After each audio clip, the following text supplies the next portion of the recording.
যত্নে রাখলে সব সম্পর্কই টিকে। যাকে ভালোবাসেন তার যত্ন নিন, তাকে প্রায়োরিটি দিন, কারণ ভালোবাসা নামক শান্তির কাছে বাকি সব কিছুই তুচ্ছ।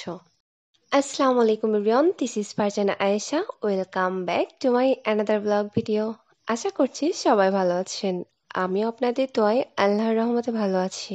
রাগী মানুষের মন ভালো হয়, কথাটা খুবই অশ্লীল একটা কথা, এবং এই জঘন্য কথা দিয়ে রাগকে গ্লোরিফাই করা বন্ধ হওয়া উচিত। রাগ ভালো কোনো জিনিস না, রাগের সাথে মনের কোনো সম্পর্কও নেই। বরং রাগে হিতাহিত জ্ঞানশূন্য মানুষ জানোয়ারের চেয়েও খারাপ।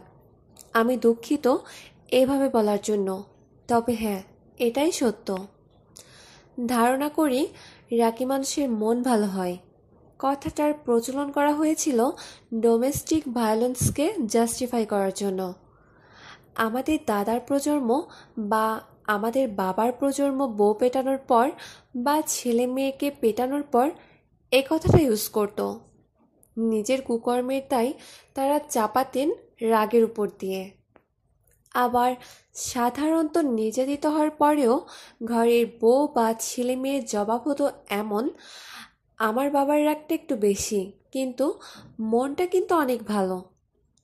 রাগের মাথায় বউ পেটানো, বাচ্চা পেটানো, ছাত্রছাত্রী পেটানো, এমনকি রাগের মাথায় 3 তালাক দেওয়া, এই রাগের দোহাই দিয়ে কোন আকামটা করতে বাকি রাখি আমরা?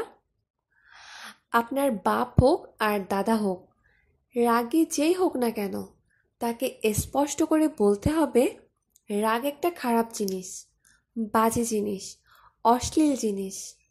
এটা ভালো মানুষের গুণ না। নিজের চেষ্টায়, পরিবারের চেষ্টায় বা সাইকিয়াট্রিস্ট এর সাহায্য নিয়ে রাগ কমিয়ে ফেলা যায়, যদি সুস্থ সুন্দরভাবে বাঁচার ইচ্ছে থাকে। রাগের মাথায় মানসিক ভারসাম্য হারিয়ে ফেলাও একটা মানসিক অসুস্থতা। একটা মানসিক অসুস্থতাকে সুন্দর মনের দোহাই দিয়ে গ্লোরিফাই করা বন্ধ করেন। আল্লাহ ভালো যাক এই সব মানুষরূপী রোগী মানুষগুলো। এদের জন্য আরও 10টা প্রাণ মারা যায় এরা বেঁচে থেকে মানুষকে খুব কষ্ট দেওয়ার জন্য। অভিমান কখনো ভালোবাসার মতন দীর্ঘস্থায়ী হয় না। খুব অল্প সময়ের জীবন আমাদের। সুস্থ সুন্দরভাবে বাঁচার জন্য নিজেকেও নিজের রাগ, ইগো, অহংকার, ইমোশনগুলোকেও নিয়ন্ত্রণ করতে শিখুন। অসময়ের ভালোবাসা জীবনে কোনো কাজেই আসবে না। তাই সময়ের কাজ সময়ে করুন, সময়কে নিজের নিয়ন্ত্রণে রাখুন। জীবনে তাহলে শত দুঃখ কষ্টের মাঝেও একটু হলেও শান্তি খুঁজে পাবেন, ইনশাল্লাহ।